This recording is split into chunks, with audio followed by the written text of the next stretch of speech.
There are children who learn silence before language. Children who read the room before they learn to read a book.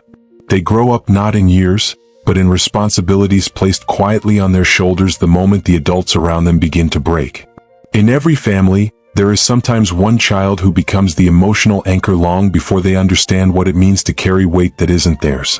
They become careful, observant, endlessly accommodating. They become mature for their age, a phrase people offer like a compliment, unaware of the cost hidden beneath it. This story follows the inner world of that child, how early responsibility reshapes identity, rewires emotional safety, and turns innocence into vigilance. A journey through the unseen psychology of growing up too fast.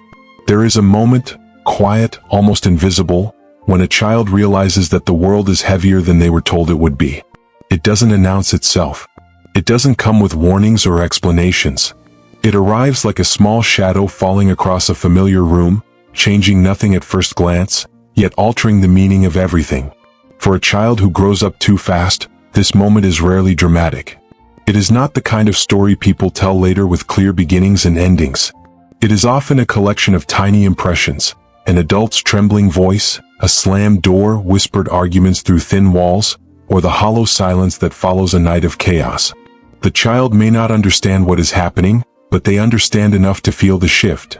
Someone needs to stay calm. And without knowing how, they become that someone. Children are born expecting the world to be held by steadier hands than their own. They look up at adults with the unspoken belief that someone bigger, wiser, and safer will keep life predictable. But for some, that belief dissolves early. Maybe it happens when a father stops coming home on time. Maybe when a mother sits at the table staring into a cup she never drinks from. Maybe it is bruised into the air by the weight of debt, illness, addiction, or loneliness. Or maybe nothing big happens at all, just a slow unraveling of certainty.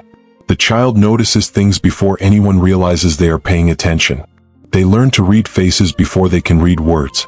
They know the rhythm of footsteps in the hallway, the sound of stress in an adult's breathing, the temperature of the room after a fight. They begin to adjust themselves accordingly, soften their voice, reduce their needs, time their requests, or silence them altogether. They begin to anticipate rather than ask. They begin to observe rather than play. It is not maturity. It is adaptation. But the world from the outside calls it being so well behaved. People praise them for being understanding, patient, wise beyond their years. They say the child is strong. They say the child doesn't give trouble. They admire the composure, unaware that composure is simply what happens when childhood is replaced by vigilance. Inside, however, a different story forms. The child begins to feel responsible for things far beyond their reach. If a parent cries, they feel they must soothe them. If the house feels tense, they try to calm it. If someone is angry, they try to stay out of the way or fix what isn't theirs to fix. They become careful not to break what already feels fragile. And long before they understand the concept of emotional labor, they are performing it. The moment childhood shifts is not marked by age, it is marked by awareness. A sudden awareness that comfort is not guaranteed, that safety is conditional, that love must sometimes be earned by being good. It is the day they begin to monitor themselves not because they want to, but because they must. No one sees the shift happening. Not the adults too lost in their own storms. Not teachers who only see the polite quietness. Not extended family who mistake resilience for contentment. But the child feels it. They feel it in the way their laughter becomes quieter. In the way their curiosity becomes cautious. In the way their dreams become smaller, shaped by necessity rather than imagination. What makes this moment so profound is that the child does not realize it is a sacrifice. They simply adjust because adjustment is the only way to keep the world steady.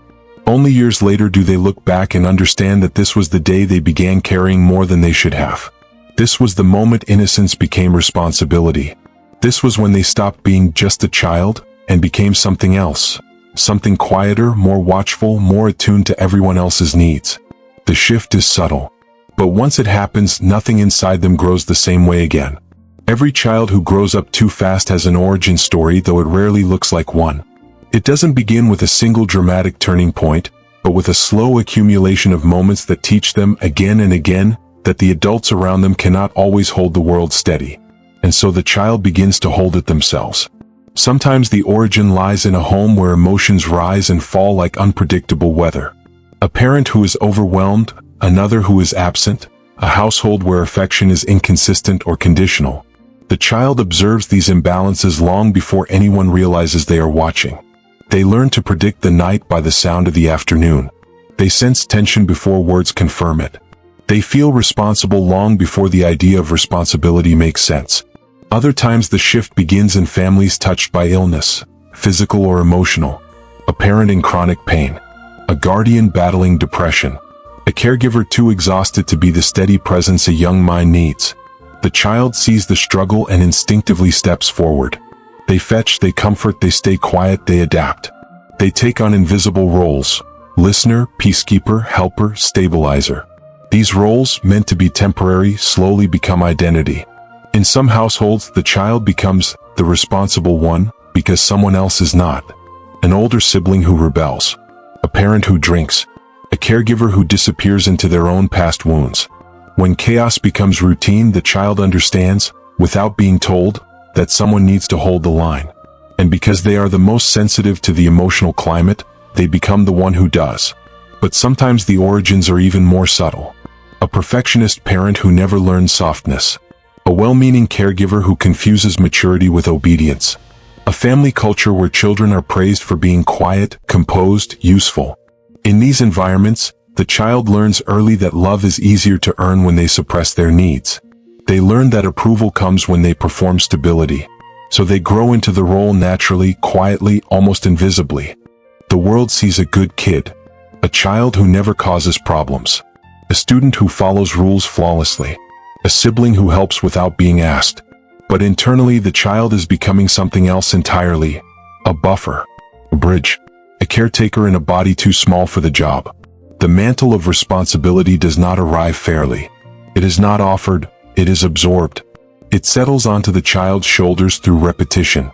Every time they calm an argument, stay quiet to avoid conflict, soothe the parent's anxiety, or hide their own pain to keep the peace, the identity grows stronger. The child does not realize they are being shaped by these moments. They simply adapt because adaptation is survival. This early responsibility changes the architecture of their emotional world. Instead of asking, "What do I need?" they learn to ask, "What is needed from me?" Instead of expressing discomfort, they swallow it. Instead of experimenting with boundaries, they remove them. They become the stable one, not because they want to, but because instability leaves them no choice. And so, the origins of the responsible child are almost always hidden beneath layers of silence. No one sees the cost. No one realizes the child is absorbing the emotional weight of the household. Sometimes the parents themselves do not notice. They are grateful for the child's maturity, admiring their strength, unaware that strength is being carved out of necessity, not natural temperament. The child grows into roles that should belong to adults, performing duties that should never sit on small shoulders. They protect the people who are supposed to protect them. They comfort the ones who should comfort them.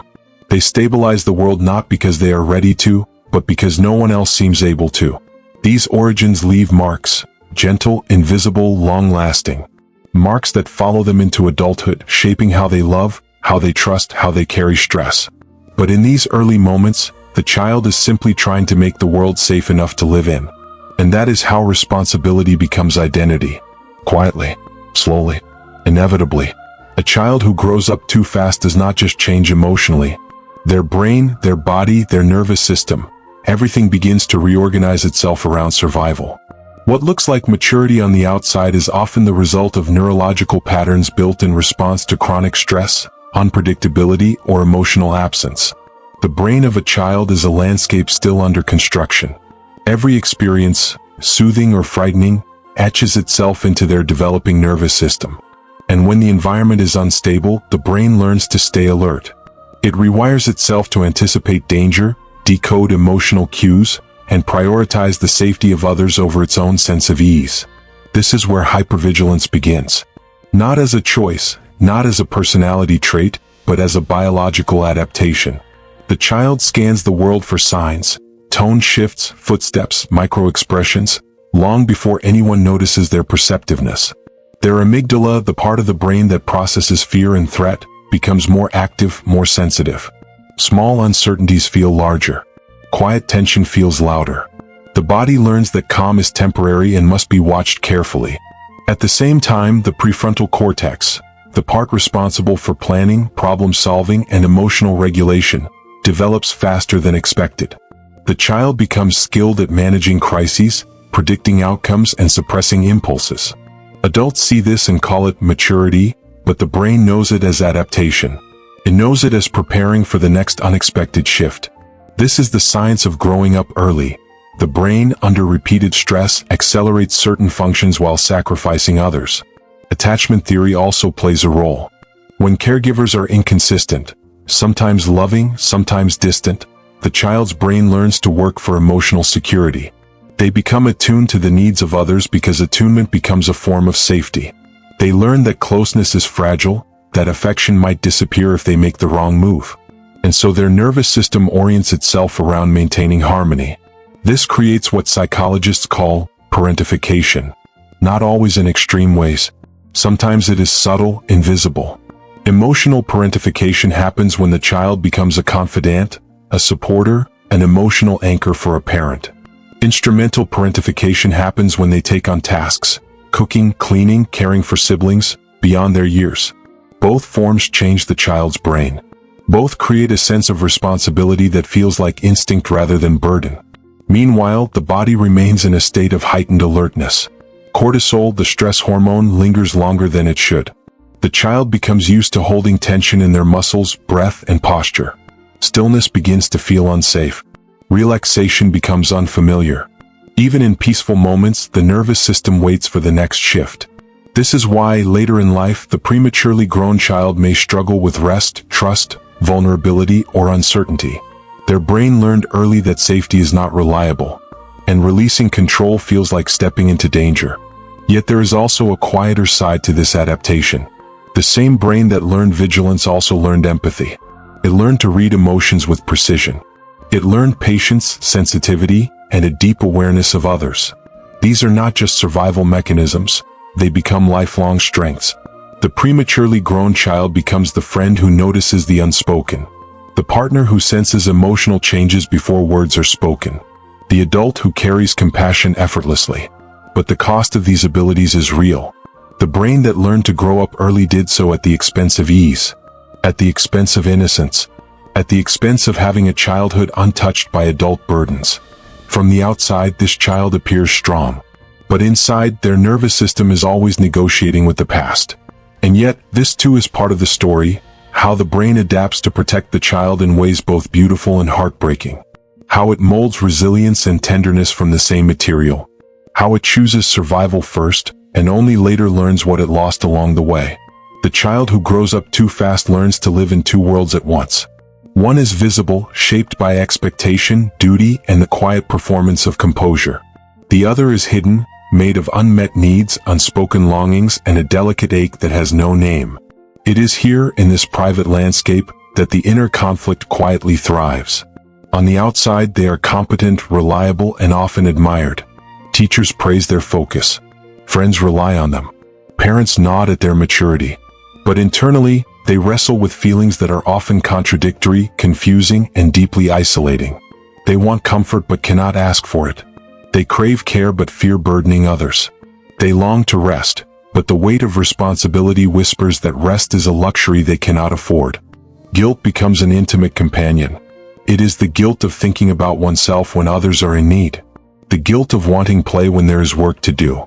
The guilt of feeling tired, frustrated, or overwhelmed when the world assumes they should be strong.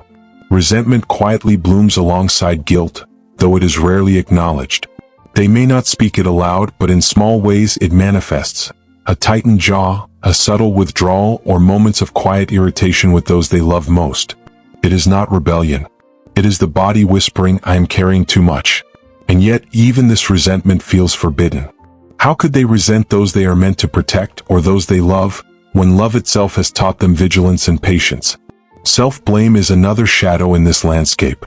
The child learns early that mistakes have consequences far beyond themselves.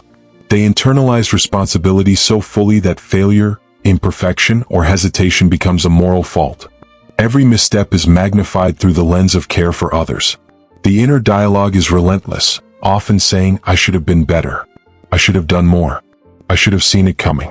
Loneliness is threaded throughout this inner conflict.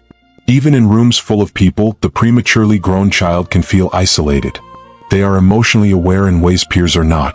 They perceive nuances others overlook. And while this awareness is a gift, it also separates them. No one truly understands the weight they carry because it has always been theirs alone. Yet, paradoxically, they often feel compelled to maintain this facade of strength. Vulnerability feels risky, almost forbidden. To show neediness is to risk disappointment, judgment, or the collapse of the fragile balance they maintain. So they hide their tears, swallow discomfort, and continue performing the quiet labor of emotional survival. This inner conflict shapes not only feelings but identity. The child grows up thinking that strength is their essence, that responsibility defines them. But deep inside there is a voice, fragile, quiet, and persistent, that longs for release. It asks for permission to be small, to be human, to exist without the weight of others' stability on their shoulders. Over time, this inner tension leaves subtle traces in thought patterns and behaviors. They may become perfectionistic, constantly measuring their worth against what they give to others. They may overcompensate in relationships, always anticipating needs, prioritizing others' comfort over their own. They may avoid asking for help, believing it is selfish to do so. Even moments of joy are tempered by vigilance, as if pleasure must be balanced against duty. And yet, this inner conflict is not weakness. It is the signature of a child who survived by listening, adjusting, and caring. It is the echo of adaptability that once kept them safe. It is both a burden and a testament to resilience. The tension exists quietly, persistently, shaping experience, thought, and emotion. It is invisible to most, unspoken, yet it defines the way the child navigates the world.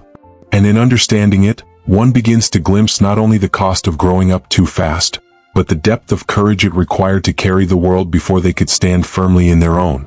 Years pass and the child becomes an adult. The responsibilities once assumed out of necessity now feel permanent, embedded in identity. Yet somewhere along the journey, a quiet realization begins to stir, a subtle awareness that the patterns of their childhood were not innate traits, but strategies for survival. It often begins with noticing the body. Perhaps it is a sudden fatigue, the way tension lingers in the shoulders long after crises have passed. Perhaps it is anxiety in ordinary situations, a nervous anticipation of imbalance or disappointment. These signals are whispers of the past, telling the adult that they have been carrying more than is theirs to bear.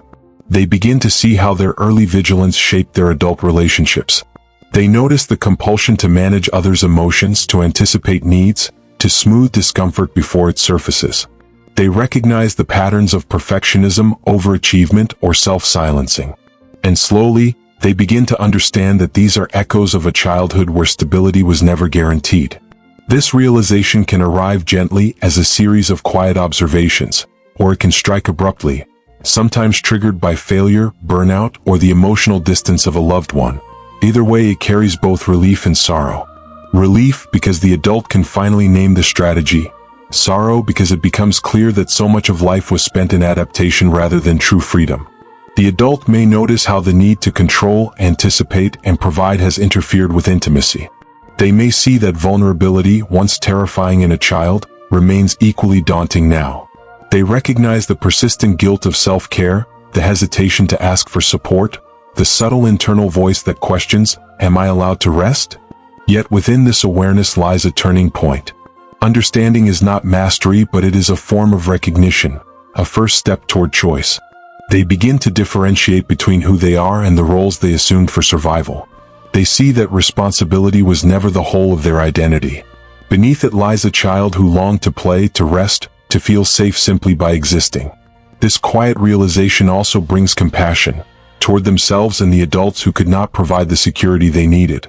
The adult begins to recognize that those early caregivers acted from their own limitations, that their struggles were never about rejecting the child, but about being human themselves. Compassion softens judgment, and in softening, the adult allows space for self-acceptance.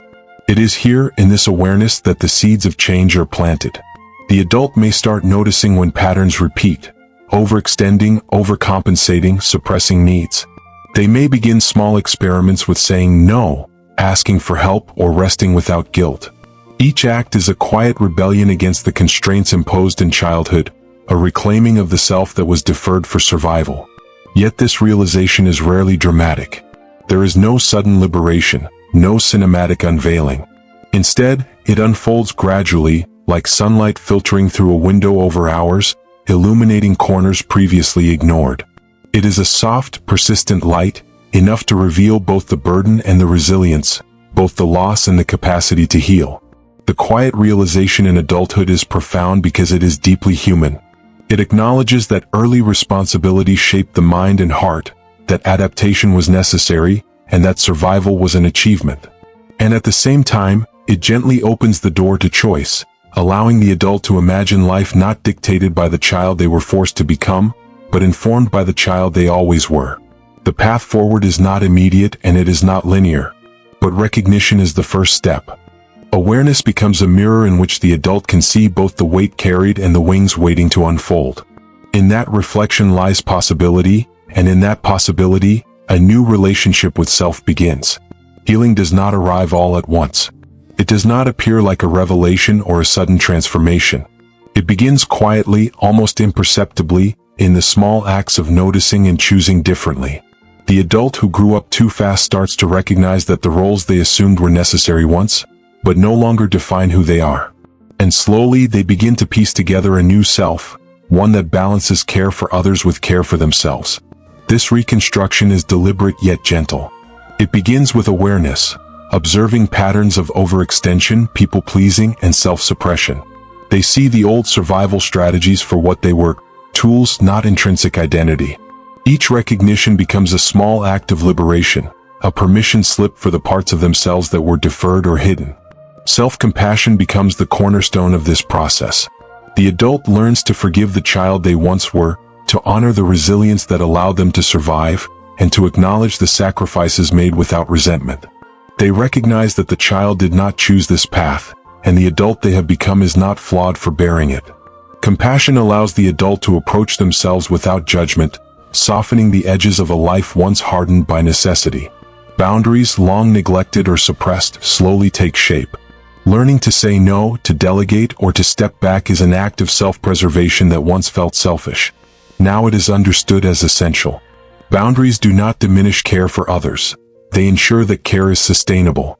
In drawing these lines, the adult begins to distinguish between responsibility they must bear and burdens that are not theirs to carry. Integration is another key step. Memories of childhood, once tangled with guilt and longing, are revisited with clarity. They are not erased but reframed. The child's experiences are honored as formative, shaping empathy, sensitivity, and resilience. And yet the adult begins to inhabit a life informed by those experiences rather than dictated by them. The past is no longer a chain. It becomes a reference point, a source of understanding. In relationships, this reconstruction manifests gently but profoundly. The adult learns to communicate needs, to accept support, to participate rather than solely provide. They practice vulnerability tentatively at first, and discover that expressing fear, fatigue, or longing does not collapse connection but deepens it. Over time, trust becomes a choice, not a negotiation for survival. This process is neither linear nor uniform. There are setbacks, moments when the old patterns resurface with subtle force. Guilt may return. Hyperresponsibility may creep back. And yet, each return is met with greater awareness, a softening of judgment, and a conscious decision to act differently. Slowly, resilience and vulnerability coexist. Strength no longer means carrying everything alone. It becomes the courage to balance care for self with care for others. Piecing together a new self also invites joy. The adult may explore interests that were postponed, embrace playfulness once denied, and allow curiosity to flourish without fear. They rediscover that life can contain ease as well as responsibility. Pleasure, rest, and wonder are not indulgences. They are integral to wholeness. Ultimately, this stage is about reclaiming what was deferred. Freedom to feel, freedom to rest, freedom to be human. It is the gentle, patient work of knitting together identity from fragments of childhood and adulthood, past and present. The process is slow but steady, and it honors both the child who survived and the adult who now has choice. Piecing together a new self is not a final act. It is a lifelong practice, a compassionate dialogue with the parts of oneself that were silenced, overburdened, and overlooked. And in this reconstruction, the adult discovers a quiet resilience, a capacity for tenderness, and a renewed relationship with life itself.